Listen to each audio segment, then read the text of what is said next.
오늘 본문은 출애굽기 12장 1절에서 14절 말씀에 그 유월절 규례가 처음으로 이렇게 언급이 되었습니다. 우리 한번 펴보시면 12장 1절에서 우리 14절 말씀, 처음으로 여기서 유월절 규례가 언급이 되고 나서 오늘 본문 우리 43절부터 51절 말씀까지는 이 유월절 규례에 대한 보충 규례다라고 얘기할 수 있어요.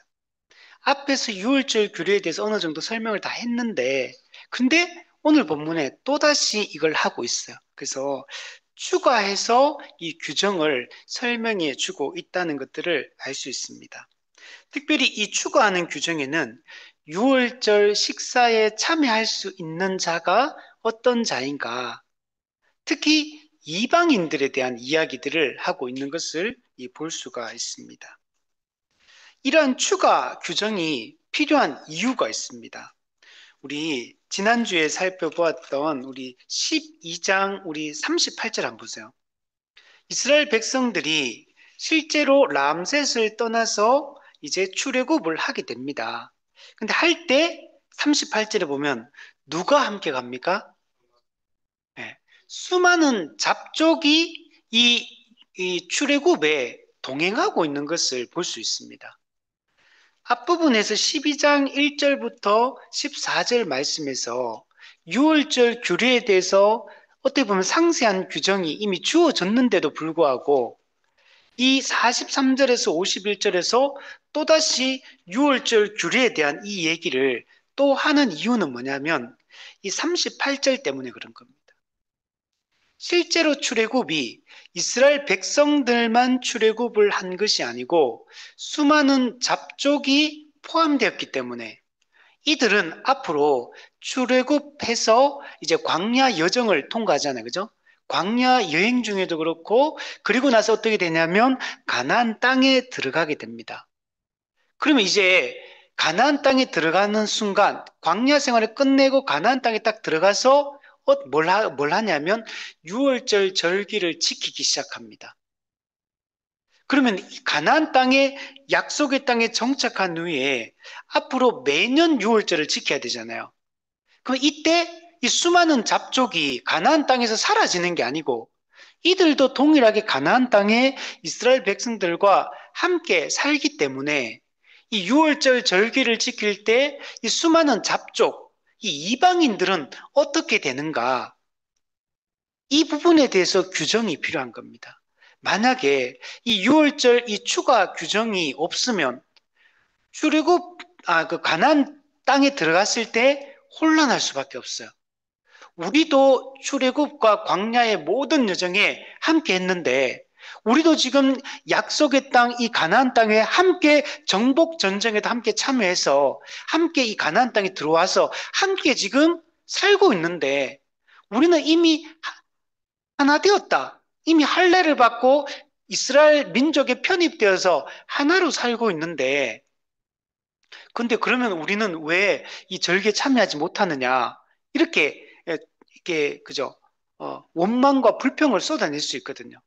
그래서 미리 이 유월절에 대한 이 추가 규정을 통해서 이 이방인들은 어떻게 되느냐? 이들은 어떻게 이스라엘 백성들의 함께 살아가야 되느냐? 어떻게 이 절기에 참여하느냐? 유월절 절기는 뭡니까? 구원의 은혜를 기념하는 거잖아요. 이들도 함께 동참했던 사람들이기 때문에 이 함께 이 은혜를 참여해야 되기 때문에 이 추가 규정이 반드시 필요한 것입니다. 그래서 오늘은 이 부분에 대해서 한번 어떤 구체적으로 규정이 있는지를 한번 살펴보도록 하겠습니다. 자, 먼저 이 얘기를 하기 전에 우리가 12장 1절부터 14절에 원래 유월절 규례가 어떻게 주어졌는지 그 내용을 우리가 좀 기억할 필요가 있습니다. 자, 그리고 그 내용을 기반으로 해서 어떤 추가 규정이 이렇게 생겼는가를 보는 게 중요할 것 같아요. 우리 12장 2절에 보시면 이 달을 달의 시작 곧 그 해의 첫 달이 되게 해라. 이제 첫 달이란 얘기는 정월이라고 그러죠. 정월이 되게 하고 이달 열흘에 이 달이 아비벌 또는 니산월이라고 하는 달입니다. 이 달 열흘에 각자가 어린 양을 취해라. 근데 어떻게 어린 양을 준비를 하냐면 각 가족대로 그 식구를 위하여 어린 양을 취하라. 그러니까 어린 양은 가족을 기본으로 하는 겁니다. 한 가족 단위로 이제 준비를 하게 되고, 그리고 어린 양을 취할 때 크기가 큰 것도 있고 작은 어린 양도 있고 이러니까 이제 어느 정도로 해야 되냐면 그 식구가 몇 명이냐에 따라서 다 먹을 수 있어야 되기 때문에 식구에 따라 해라. 만약에 적으면 이웃과 함께 숫자를 맞추어서 이제 준비해라 라고 얘기를 하고 있습니다. 그리고 5절에 보면 어린 양은 어떤 양을 취해야 되냐면 흠이 없어야 된다. 모든 제물은 온전해야 됩니다. 흠이 있는 제물은 제사의 효력이 없습니다. 그렇기 때문에 흠 없고 또 1년 된 수컷으로 해라. 그리고 그중 양이나 염소 중에서 택해라 이렇게 얘기합니다. 그리고 이달 열 나흘 날 14일까지 간직했다가 14일 해질 때 그 양을 이스라엘 회중이 잡아라. 회중이 그 양을 잡는다. 이 양은 이 회중을 대신해서 죽는 겁니다. 그죠? 그래서 회중이 자기가 죽어야 될 그 죽음을 이 어린 양이 대신 죽는다는 것을 직접 눈으로 보고 직접 손으로 그걸 어린 양의 그 체온을 느끼고 피가 튀기는 것을 실제적으로 그걸 경험하는 거예요. 이걸 통해서 내 죄 때문에 이 어린 양이 나를 대신해서 죽는다는 것을 깊이 인식하게 하는 거예요. 내가 얼마나 큰 죄인이고 내가 이렇게 심판을 받아 죽어야 되는 존재인데 이 어린 양이 나를 대신해서 이 대속의 죽음을 죽는다는 것을 기억할 필요가 있는 거예요. 그래서 그 피를 어떻게 하냐면 집 좌우 문설주와 임방에 바르라. 그러니까 문설주와 임방은 문 좌우 아래 위 양옆에 이 피를 이제 문 틀 전체에다 바르는 겁니다. 그러니까 문이라는 거는 들어가고 나가는 걸 상징하잖아요. 그죠? 이 문의 입구에 이 피를 바름으로 이 죽음의 천사가 장자를 죽일 때 이 죽음의 천사가 이 안쪽으로 들어오지 못하도록 그래서 이 피를 바르라고 얘기를 합니다. 그리고 그 밤에 뭘 어떻게 하냐면 그 고기, 어린 양의 고기를 반드시 불에 구워서 먹어야 됩니다. 9절에 보면 날 것이나 물에서 삶아서 또 이렇게 먹어서는 안 된다 이렇게 얘기하고 고기와 머리와 다리와 내장을 전부 다 불에 구워서 먹으라. 이게 하나님이 정한 방법이다. 그리고 이 어린 양의 고기뿐만 아니고 이때 뭘 먹냐면 무교병과 쓴 나물을 함께 먹어라. 예, 무교병, 누룩 없는 떡, 그죠? 누룩은 죄를 상징한다 그랬잖아요. 누룩 없는 이제는 이스라엘 백성들이 이제 옛삶을 청산하고 이제 새로운 존재로 이제 부름받아서 새 삶을 살아야 될 그런 존재다라는 걸 알려주고 이제 출애굽을 통해 새 시대가 이제 시작된다라는 것들을 보여주고 있습니다. 그러나 또 쓴 나물 이 애굽에서 이 고통받고 학대받던 과거에 하나님 없이 살아가는 삶에 쓴 고통을 이걸 잊지 말라. 그리고 이제는 하나님을 철저히 이제 의지하고 그분 안에만 참된 기쁨과 만족이 있다는 사실을 잊지 않도록 하는 것을 볼 수 있습니다. 그리고 이 음식들은 아침까지 남겨두지 말라. 다 먹으라는 거예요. 왜냐하면 이 어린 양의 고기가 예수 그리스도의 몸을 상징하거든요. 장차 이 땅에 오셔서 십자가에 못 박혀 죽으시고 우리를 위해 유월절 어린 양이 되실 그분의 몸을 상징하고 있기 때문에 그리스도의 몸을 예표하는 이 상징물을 남겨두서는 함부로 취급되어서는 안 된다는 거. 그래서 아침까지 남은 것은 불사르라고 이렇게 이야기하는 것을 볼 수가 있습니다. 자, 이게 유월절의 기본적인 규례인 겁니다. 유월절을 지킬 때는 이렇게 지켜야 한다라고 얘기를 했던 겁니다. 그런데 38절에 수많은 잡족이 실제로 이스라엘 백성들과 함께 출애굽에 동참하기 때문에 이 수많은 잡족을 위한 규정이 필요한 겁니다. 이 이방인들은 어떡할 거냐? 이 이방인들이 이 가나안 땅에 정착했을 때 이들과 함께 살아갈 때 이들은 어떻게 해야 되느냐라는 것을 알려주기 위해서 미리 이 질서, 앞으로 장차 닥칠 그 혼란을 미연에 예방하는 효과가 있는 겁니다. 그리고 여긴 또 중요한 뜻이 있는 거예요. 우리 지난주에 살펴봤던 것처럼 이 수많은 잡족, 그리고 이들을 향한 규정이 있다는 얘기는 이들도 하나님의 백성으로 받아들여졌다. 하나님의 뜻 안에는 이 출애굽은 하나님의 구원 역사를 상징하잖아요. 하나님의 구속의 그 뜻 안에는 이방인들도 포함되어 있다는 아주 중요한 이야기를 하고 있는 거예요. 우리가 사도행전 우리 그때 설교할 때 그때 성경 연구했었잖아요. 그죠? 그때 고넬료 사건 봤잖아요. 고넬료. 이 고넬료 사건을 통해서 하나님은 이 사람들은 정말 그 더럽다 그러고 부정하다 그러고 이게 거부하고 이렇게 했지만 하나님께서는 내가 깨끗하게 한 것을 너희가 더럽다고 하지 마라 이렇게 얘기하는 것을 볼 수 있습니다. 그래서 고넬료가 이방인이었던 고넬료와 그의 가족들과 그의 휘하에 있던 병사들이 주께로 돌아와서 하나님의 백성이 교회가 되는 것을 볼 수 있었고 그리고 그게 첫 번째인 겁니다. 그리고 나서 이제 하나님께서 사도 바울을 불려서 본격적으로 이방인 선교를 준비하고 이방인의 사도로 세워서 이방인 선교, 땅끝까지 복음을 전파하는 이 사명을 실제로 이루는 것을 우리는 살펴봤습니다. 근데 이것이 우리 지난주에 얘기했던 것처럼 이게 갑자기 신약 시대에 갑자기 하나님이 이방인 선교에 대해서 이제 뜻을 품고 그때부터 시작하신 사건이 아니라는 겁니다. 하나님은 처음부터 이방인들도 하나님의 구원 계획에 원래 포함되어 있었다는 걸 우리 지난 시간에 우리 살펴봤죠. 그 제가 구약의 여러 성경 구절들을 살펴봤어요.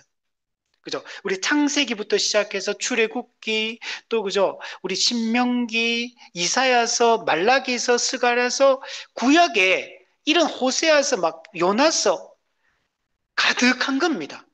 하나님의 구원의 계획이 뭔지가 너무나 선명하게 담겨 있고 어떻게 보면 이 수많은 잡족이 출애굽의 여정에 참여하고 또 이 유월절 규례에 이방인들을 위한 이들을 위한 이 추가 규정이 있다는 이 자체가 하나님의 이 구원 계획이 얼마나 정말 이게 하나님이 대단하고 또 이게 오랫동안 이게 준비된 하나님의 계획인가라는 것들을 여기서 너무나 잘 보여주고 있는 겁니다. 사실 모르겠어요. 여러분은 이제 요 수많은 잡족과 이 이방인 선교에 대한 얘기를 출애굽께서 많이 봤는지 모르겠는데 이런 얘기는 사실은 그렇게 하기는 하지만 많이 강조가 되지 않지만 이게 너무 중요한 거예요. 6월절 어린 양의 피 사건이 나오고 피가 나오고 그리고 출애굽 구원 사건이 나오고 또 이 구원을 이루어가는 메시아가 누구냐면 모세가 예수 그리스도를 예표하고 있는 존재거든요.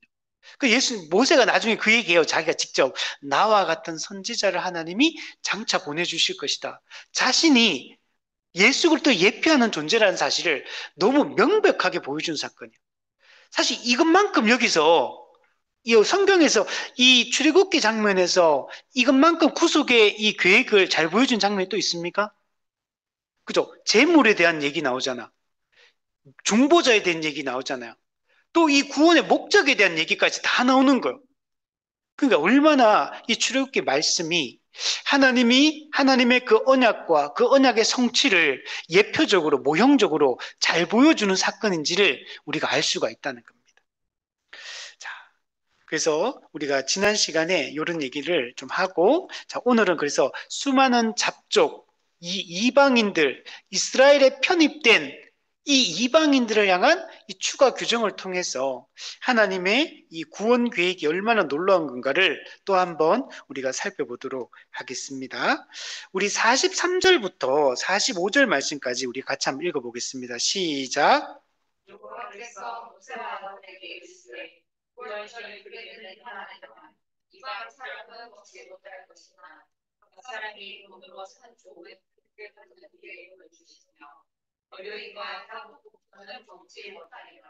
아멘. 하나님께서 모세와 아론에게 유월절 규례에 대해서 말씀해 주고 있습니다. 근데 그 첫 번째 보면 이 유월절 규례의 중요한 추가 규정이 뭐냐면 이방 사람은 먹지 못할 것이다. 이방 사람은 참여할 수 없다. 이렇게 얘기합니다. 유월절은 하나님의 은혜를 보여주는 거거든요.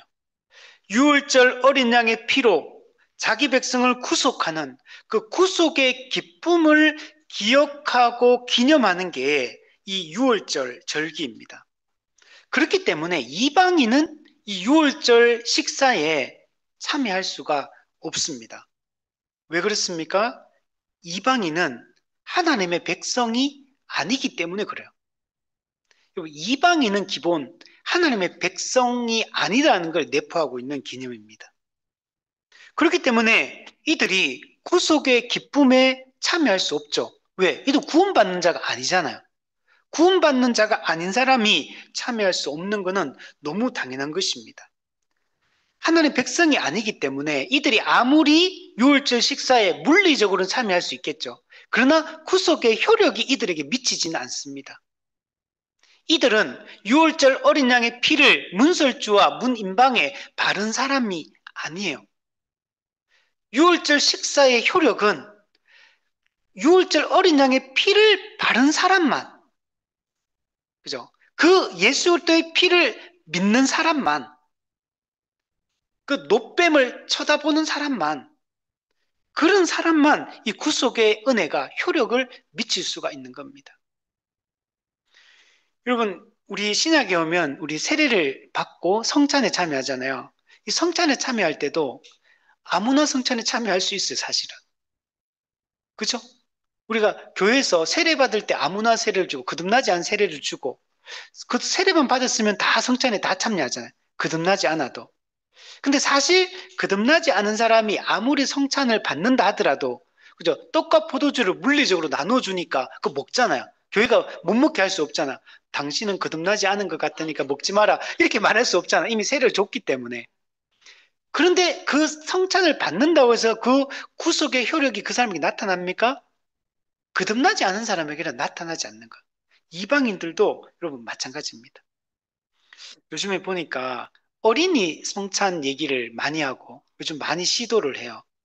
그래서 이 문제가 우리 이게 다른 교단들은 그 총회에서 이미 결정돼서 시행하는 데가 되게 많고, 그리고 각 교회들, 제가 이제 페이스북에도 우리 타 교단의 목사님들 이제 성찬식 이런 거 사진 올리는 거 보면 어린이 성찬했다는 얘기를 종종 봐요.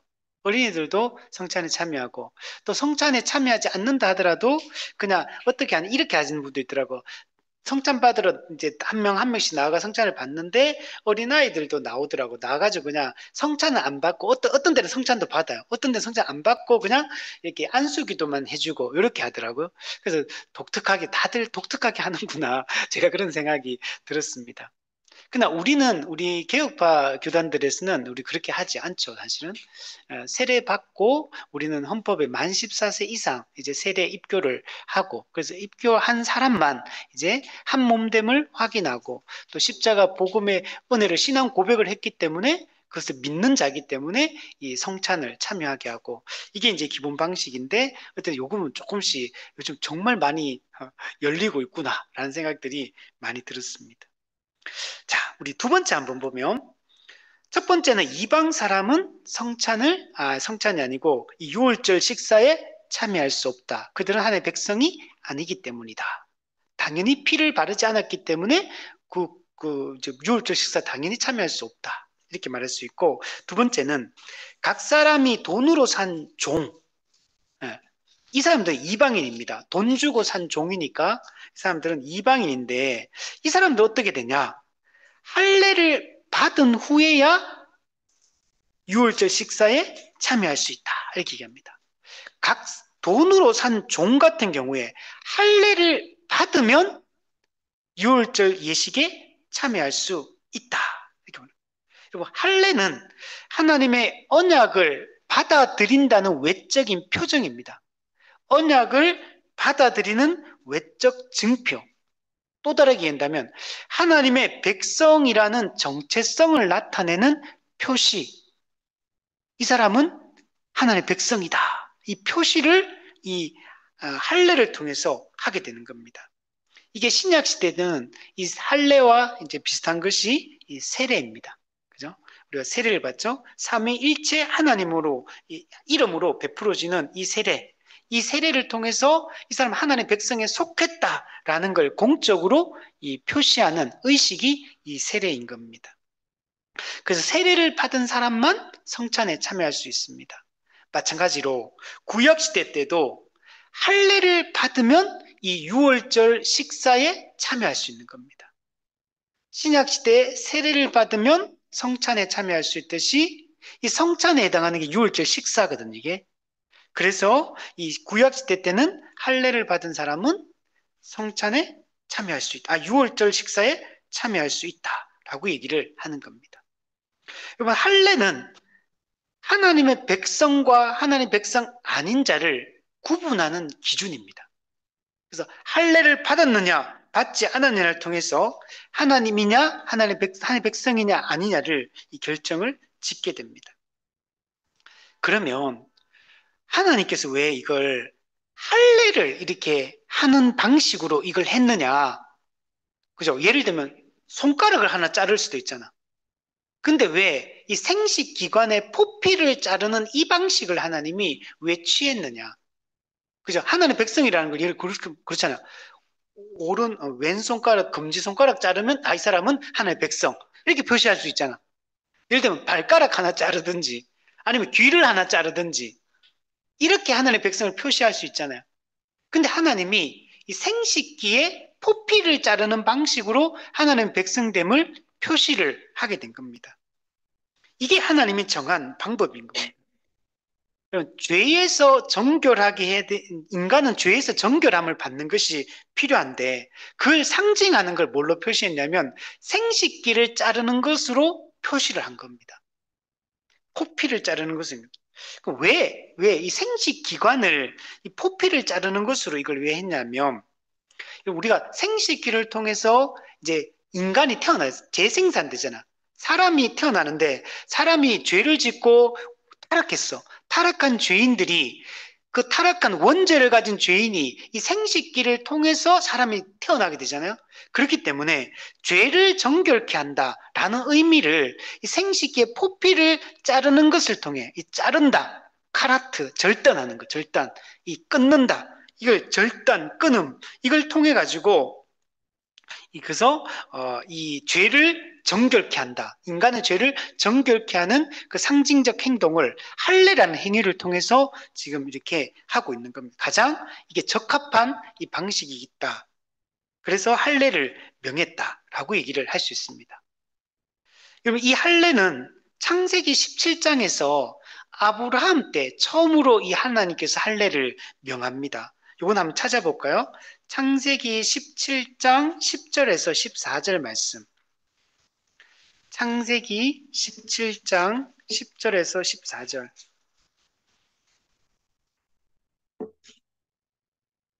너희 중 남자는 다 할례를 받으라. 이것이 나와 너희와 너희 후손 사이에 지킬 내 언약이니라. 너희는 그 포피를 베어라. 이것이 나와 너희 사이에 언약의 표징이니라. 이게 중요한 거예요. 이 할례가 언약의 표징이에요. 하나님의 언약의 표시. 너희 대대로 모든 남자는 집에서 난 자나, 이스라엘 사람인 거죠. 그 다음에 너희 자손, 그 후손들, 그리고 이방 사람에게서 돈으로 산 자를 막론하고. 그럼 이게 이때부터 나와. 그러니까 이때부터 이스라엘 백성이 편입되는 방식이, 할례라는 방식이 이미 아브라함 때부터 있었던 거예요. 그래서 막론하고 난 지 8일 만에 할례를 받을 것이라. 그러니까 태어난 지 8일 만에 할례를 받았습니다. 너희 집에서 난 자든지 너희 돈으로 산 자든지 할례를 받아야 하리니 이에 내 언약이, 자 보세요. 내 언약이 너희 살에 있다. 그 포피를 뱉잖아. 그 살에, 그 표시된 그 살에 내 언약이 있다. 그것이 영원한 언약이다. 이 언약은 할례를 받지 아니한 남자 곧 포피를 베지 아니한 자는 백성 중에서 여러분 끊어지리라.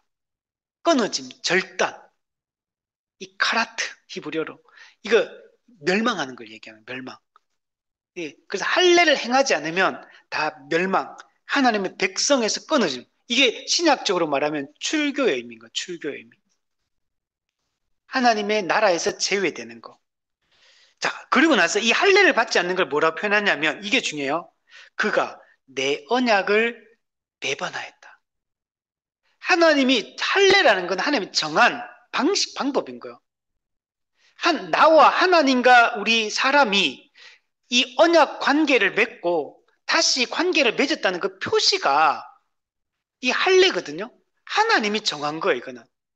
하나님, 내가 너희의 모든 죄를 정결케 한다는 그 표시를, 그리고 내가 너희를 다시 받아들인다는 그 표시를 할례 행하게 한 거예요. 근데 이 할례를 행하지 않는다는 것은 언약을 배반하는 행동.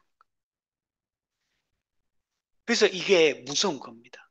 그래서 반드시 이스라엘 백성 반드시 난지 8일 만에 할례를 행해야 되고 종으로 이스라엘 백성들이 이방인을 종으로 산 때에도 그 종이 이스라엘에 편입되어 살아가려면 그들도 하나님의 언약 백성으로 받아들여지려면 반드시 할례를 행해야 되는 거예요.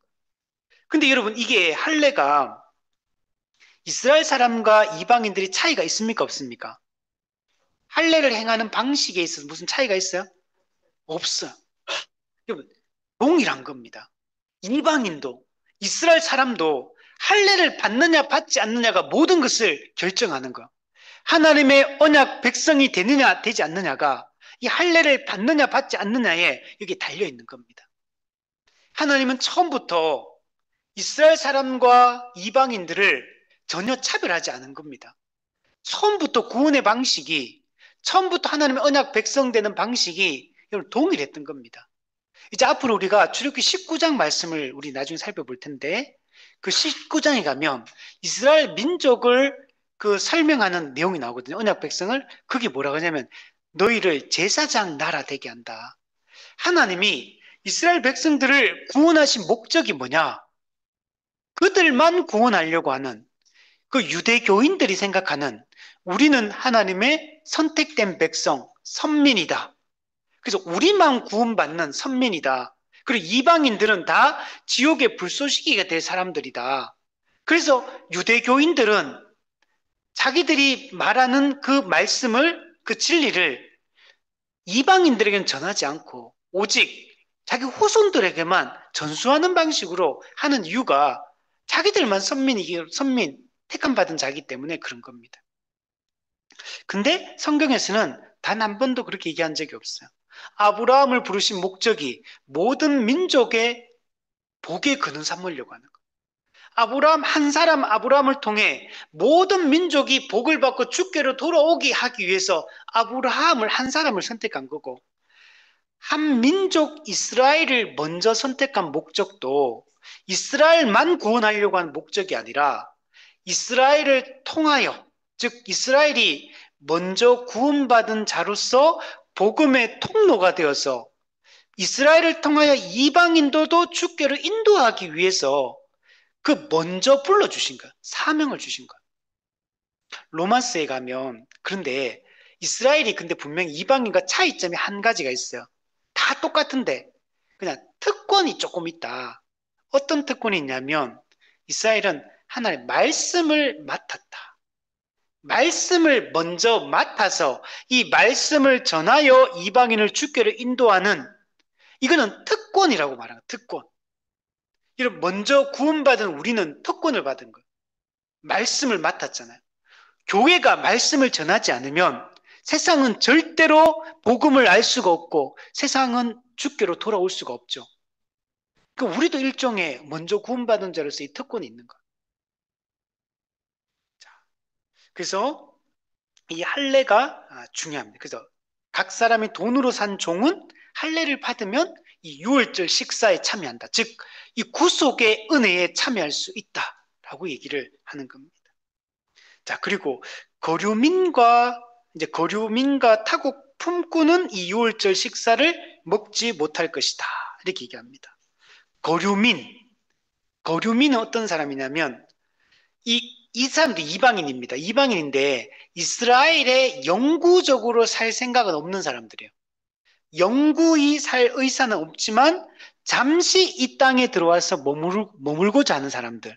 이런 사람들을 거류한다 이렇게 하잖아요. 거류민이라고 하고 타국 품꾼.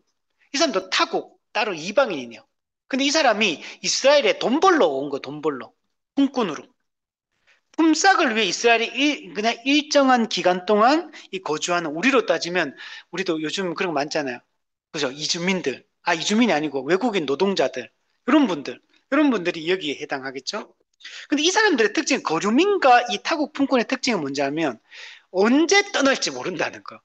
이 사람은 이 이스라엘 사람이 되고 이스라엘 땅에 살고자 하는 의지가 있는 사람들은 아닌 겁니다. 언제든지 떠날 수 있는 사람들이에요. 이 말은 이 사람은 어떤 사람이냐?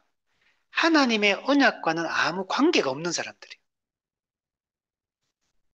이들은 언약과 아무 상관없기 때문에 이들은 유월절 어린 양의 피와는 아무 상관없는 사람들이에요. 그렇기 때문에 이들은 유월절 식사에 참여할 수가 없는 것입니다. 자, 그런데 이들도 어떠냐? 할례를 받기만 하면 이들도 유월절 그 식사의 의미를 안다면, 즉 유월절 어린 양의 피 흘림의 의미를 안다면, 그리고 그들도 그 유월절 어린 양의 피 흘림의 그 은혜를 받기를 원한다면, 그러면 할례를 받으면 되는 거예요. 이들도 할례를 받으면 얼마든지 참여할 수 있는 겁니다. 그러니까 핵심은 이거예요. 할례를 받느냐, 받지 않느냐, 이것이 구속의 은혜를 누리느냐, 누리지 못하느냐를 여러분 결정하는 것입니다. 46절, 47절 보세요. 또 추가 규정들이 설명하고 있는데, 한 집에서 먹되 그 고기를 조금도 집 밖으로 내지 말고 뼈도 꺾지 말지며 이스라엘 회중이 다 이것을 지킬지니라. 첫 번째, 유월절 식사는 반드시 한 집에서 먹어야 됩니다. 한 집에서 먹는다는 얘기는 그 집 안에서만 먹으라는 거예요. 집 안에서만. 그 유월절은 앞서 얘기했던 것처럼 한 가족 단위로 이렇게 모든 음식을 준비했잖아요. 그죠? 그러니까 그 유월절 음식, 즉 고기, 무교병, 쓴나물을 다 준비했는데 이걸 반드시 그걸 준비한 그 집 안에서만 유월절 식사를 해야 된다. 이렇게 얘기하는 거예요. 이 얘기는 한 가족이 함께 유월절 식사를 나누고 함께 이 유월절 식사에 참여한다는 의미가 여러분 있는 겁니다. 이거는 뭘 보여주냐면 이스라엘 백성들은 하나님께 택함받은 한 가족이라는 거예요.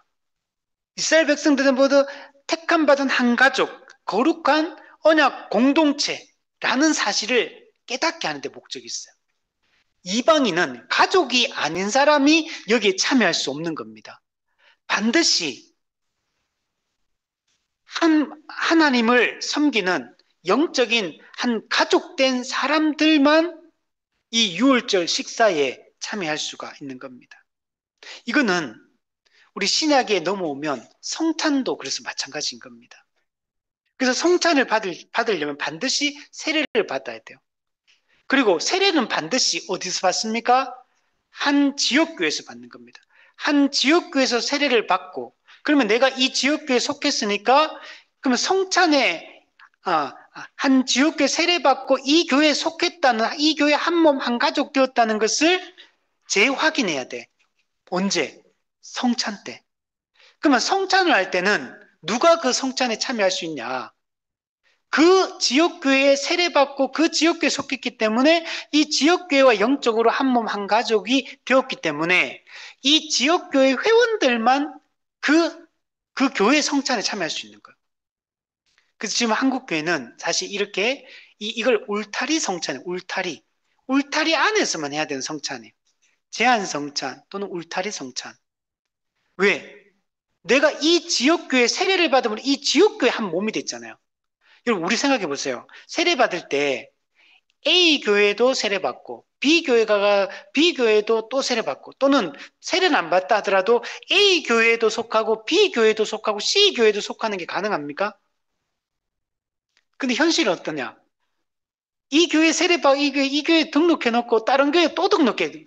잠수 탔다가 어느 순간에 다른 교회 가 있어. 근데 그 교회 또 등록해가지고 그것도 가 있어. 이런 일이 얼마나 많아요. 매우 잘못된 거예요. 그럼 세례를 받을 때도 반드시 한 지역교회 세례받아서 그 교회에 속하잖아. 그러면 내가 세례받은 그 교회에서 속해서 한 몸이 되었다는 걸 성찬을 통해 재확인하는 거야. 내가 이 교회 한 가족이다. 그래서 이 땅에서는 이 교회를 중심으로 내가 신앙생활하고 하나님과 교제를 맺고 이 교회에서 말씀도 공급받고 이 교회에서 섬김도 받고 이 교회에서 권징도 받고 이 교회에서 은사로 서로 섬기고 살아가고 모든 것은 지역교회 단위로 이루어지는 거야. 직분도 이 교회에서 받는 거지. 내가 이 교회 집사 됐다고 딴 교회 가서도 거기서 집사입니까? 내가 이 교회에서 장로가 됐어. 옆 교회 가가지고 그 당에 막 참석해. 나 장로다 그러면서. 이게 가능합니까? 불가능하잖아요. 내가 이 교회에서 이 교회에서 죄를 지었어. 근데 옆 교회 가가지고 갔는데 그 교회 목사님이 나를 막 권징을 해. 출교시키고. 그게 가능합니까? 불가능하잖아요. 희한하게도 다른 거는 전부 다 정상적으로 하는데 성찬은 딴 교회 교인이 우리 교회 왔는데 성찬에 참여해. 맞습니까 이게? 생각해보면 논리적으로 안 맞잖아. 세례를 받는 것도 직분을 받는 것도 권증을 시행하는 것도 전부 다 한 지역교회 단위로 다 하잖아. 근데 갑자기 성찬은 초월해가지고 아무 교회에서나 가서 다 해. 이게 맞지 않는 겁니다.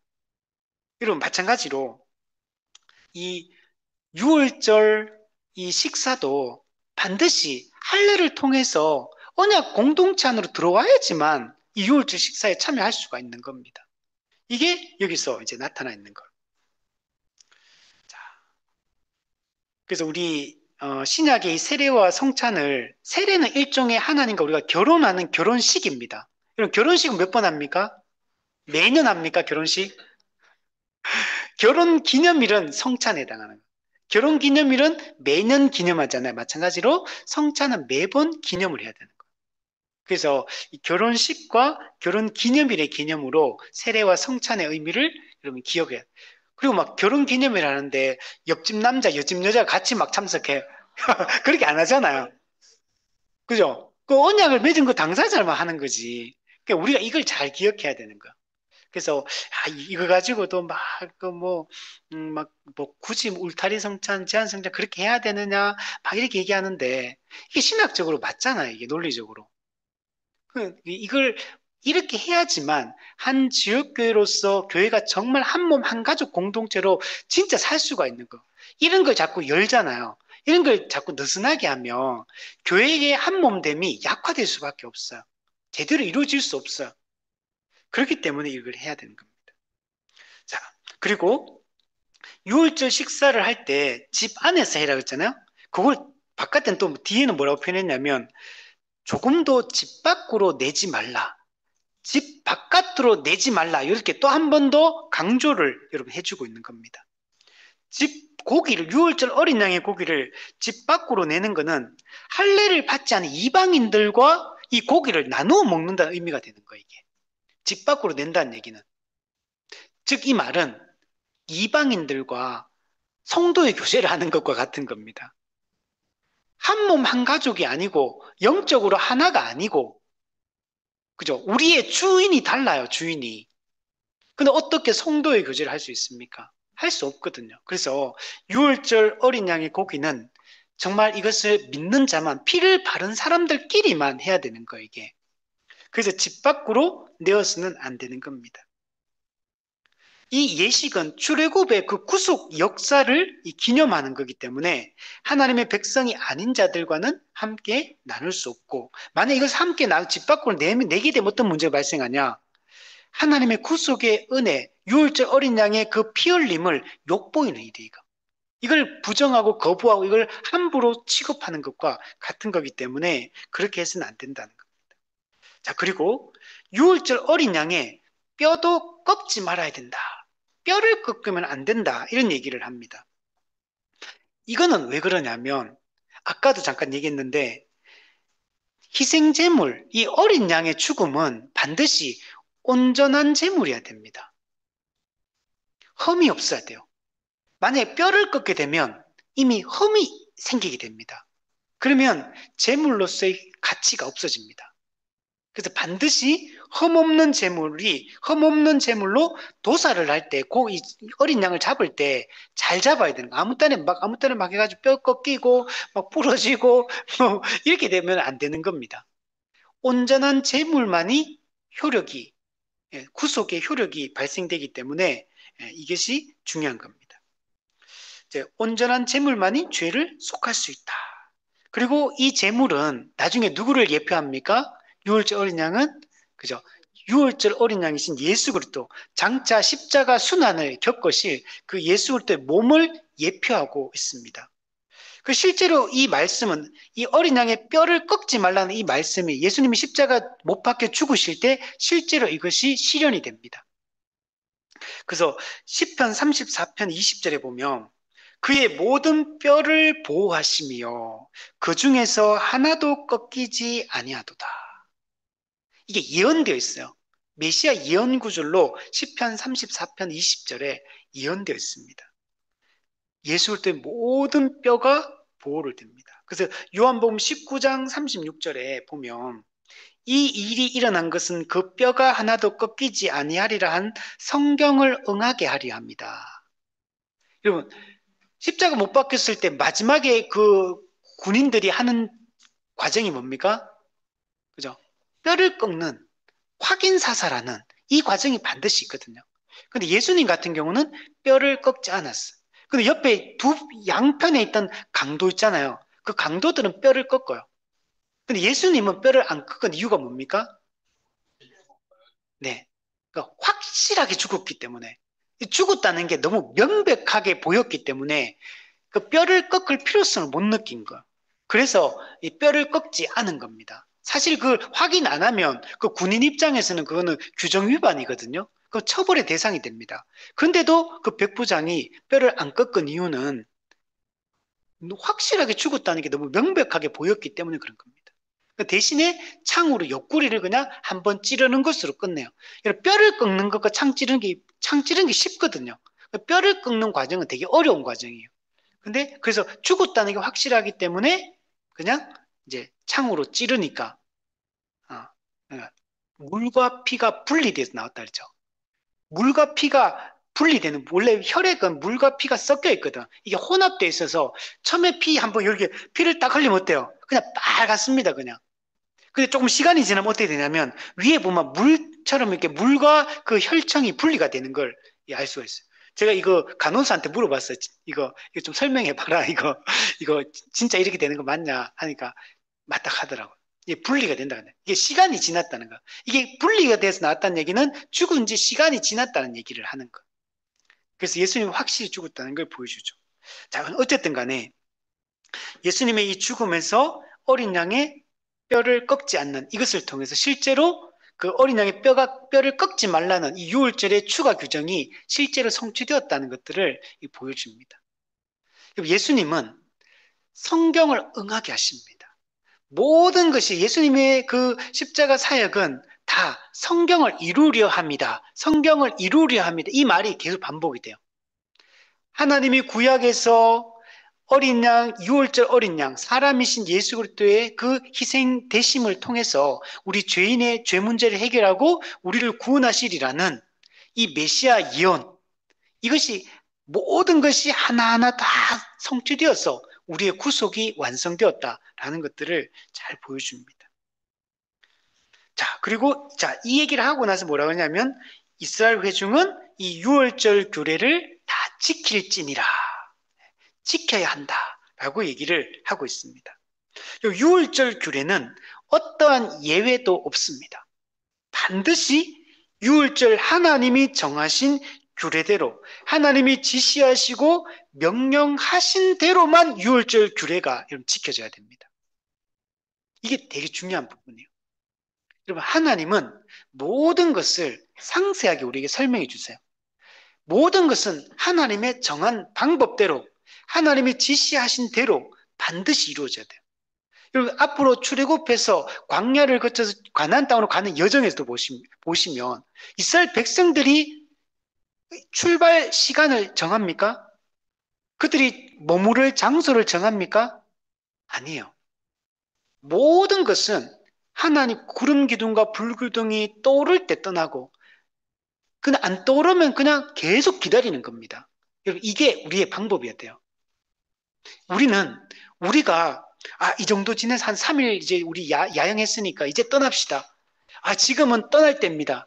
지금 계절이 지금 떠날 때입니다. 지금 이방 민족들이 지금 움직임을 볼 때 우리는 지금 떠나야 됩니다. 그래야 안전합니다. 이렇게 말하지 않는다는 거예요. 모든 과정에 보시면 하나님이 모든 것을 주도하시고 하나님이 모든 것을 지시하시고 명령하십니다. 우리는 그냥 하나님이 지시하시는 대로만 우리가 해야 되고 순종하는 게 중요합니다. 여러분, 이 출애굽의 여정을 보면 전적인 은혜요, 전적인 하나님의 주권적인 역사요, 하나님의 이 한 주도권을 가지신 하나님에 의해서 모든 것이 일이 이루어지고 있다는 사실들을 우리는 보게 됩니다. 자, 그런데 중요한 게 여기 사람의 순종이 중요합니다. 이 출애굽의 여정 속에 계속 보면요, 하나님의 주도권과 사람의 그 절대 순종, 이것에 대한 얘기가 이 두 개의 메시지가 계속 반복적으로 등장하는 것을 볼 수 있어요. 오늘 본문에도 이게 그대로 드러나고 있어요. 여기서도 이렇게 말하죠. 우리 28절에도 보시면 이스라엘 자손이 물러가서 그대로 행하되 여호와께서 모세와 아론에게 명령하신 대로 행하니라. 또 그러죠. 오늘 본문 51절 보세요. 50절, 51절. 이스라엘 자손이 이와 같이 행하되 여호와께서 모세와 아론에게 명령하신 대로 행하였으며, 모든 게 순종이 중요합니다. 하나님이 지시하신 대로 순종하는 것을 통해서 이 구속의 은혜가 우리에게 실제적으로 적용되고 우리가 이 은혜를 누리게 된다는 것을 볼 수 있어요. 한번 생각해 보세요. 6월절 어린 양을 잡긴 잡았어. 피를 바르긴 발랐어. 근데 이 규례를 명령했는데 이 규례를 안 지켜, 이스라엘 백성들이. 그러면 이 효력이 발생하지 않는 겁니다. 반드시 하나님이 지시하신 대로 우리는 순종하는 게 중요합니다. 여러분, 저도 인생을 이제 살다가 느껴보니까 개인적으로 이제 경험한 생각해 보니까 내가 막 급해가지고 내가 막 달려갈 때가 있어요. 근데 그렇게 하면은 일이 안 되더라고. 근데 또 때로는 하나님이 나를 막 움직이라고 하는데 내가 막 처져 있어. 철로역정에 보면 게으름, 나태함, 그냥 잠을 푹 자는 거예요. 그냥 영적인 잠에 빠지는. 이것도 잘못됐어요. 그러니까 이 두 종류가 항상 양극단이 항상 있거든, 우리한테는. 어떤 사람은 하나님의 명백한 명령이 있고 우리 해야 될 일들이 있는데 그냥 쭉 처져 있는 거야. 게으름에 빠져 있고.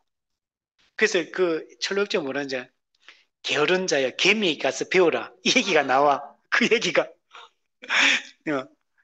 그 철로 크리스찬이 그 빠지거든요. 잠자다가 어떤 일이 냐면 고난의 언덕에서 중간에 하는 쉴 수 있는 정자를 만들어놨어. 그 잠깐 쉬라고 하나님이 그리스도의 위로를 경험하고 쉬고 이제 다시 출발하라고 했는데 그 잠들어 버려. 영적 게으름 때문에.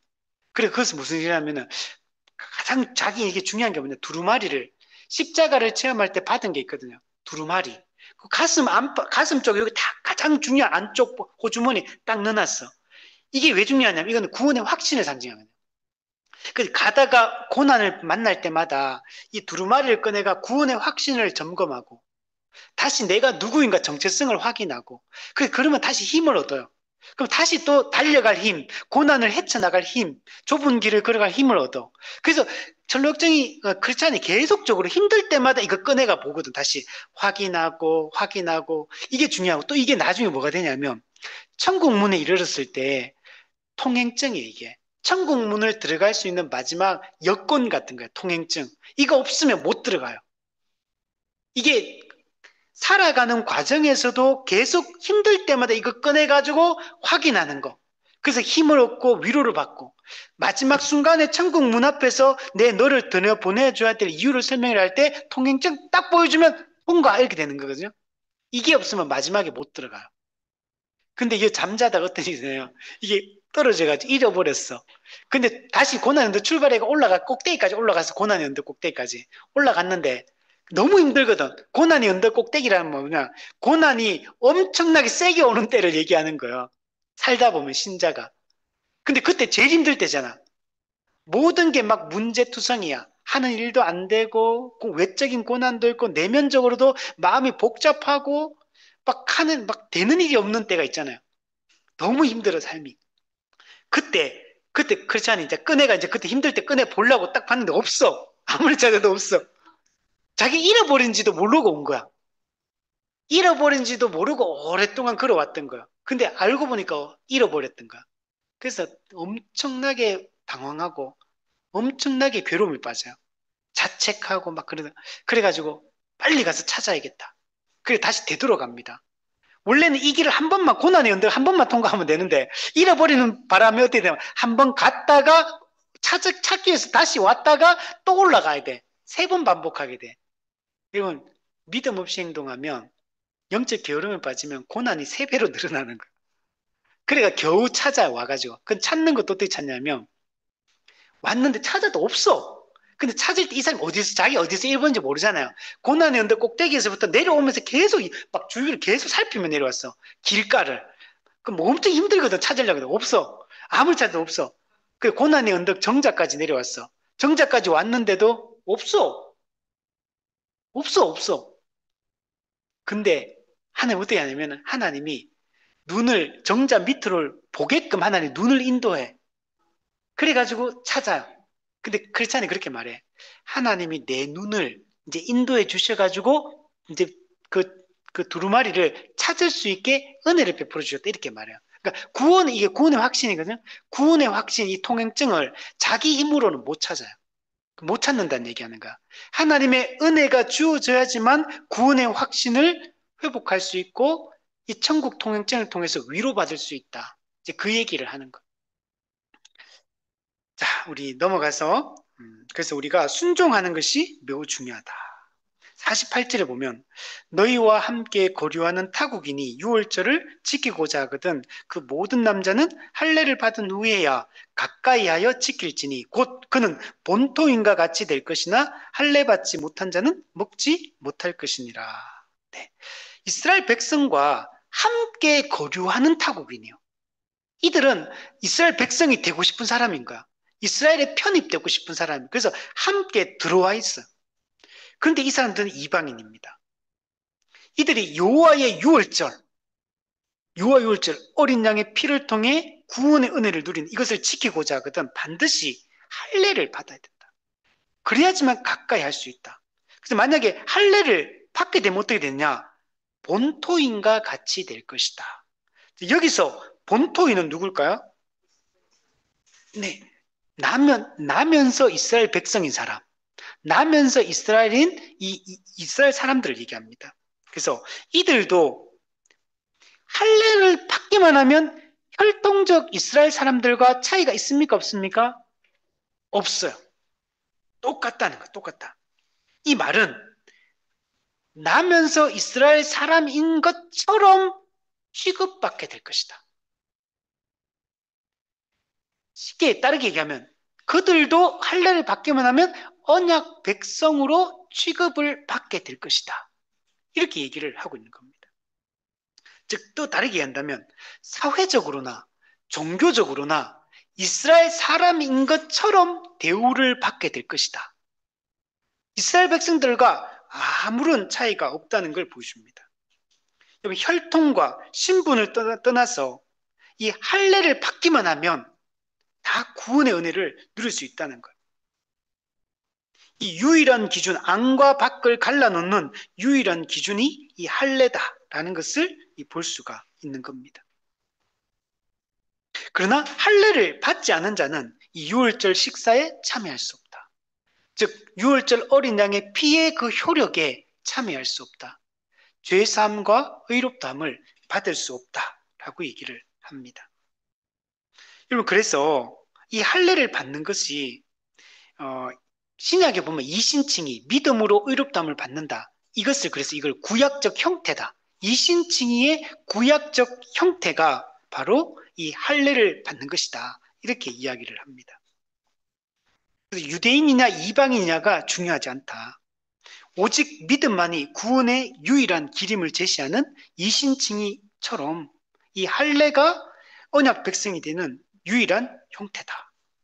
우리는 이것을 통해서 복음이 얼마나 개방적인지를 볼 수 있어요. 구원이 얼마나 포괄적인 것인가를 우리는 보게 되는 겁니다. 누구든지 유대인이나 이방이냐가 중요하지 않고 누구든지 오직 믿음, 오직 은혜, 오직 그리스도 이 세 가지 원리 위에 동일하게 서 있다는 걸 보여줍니다. 누구든지 오직 은혜, 오직 그리스도, 오직 믿음으로 구원을 받게 된다. 그러나 누구든지 그게 유대인이든 이방인이든 믿지 않으면 누구든지 다 멸망하게 된다. 부모님이 신앙이 좋아요. 부모님이 신앙이 아무리 좋아도 그 당사자가 믿음이 없으면 구원을 못 받는 겁니다. 아버지가 신 것을 먹었다고 아들의 이가 신 게 아니다. 라고 에스겔서에 말하는. 우리는 개인은 다 한 명의 단독자로 하나님 앞에 서는 거예요. 1대1입니다. 하나님과 나와 1대1. 그러니까 내가 이 믿음이 있으면 구원을 받지만 그리스도를 믿지 않으면 구원을 받지 못하는 겁니다. 그래서 49절에 본토인 나면서 이스라엘 사람들에게나 너희 중에 거류한 이방인에게 이 법이 동일하니라. 정말 얼마나 여러분 감사합니까? 이게 신약에 넘어오면 뭐라고 하냐? 누구든지 예수를 믿는 자는 구원을 받을 것이요. 누구든지 예수님을 믿지 않는 자는 구원을 받지 못하리라. 이렇게 말씀을 하고 있습니다.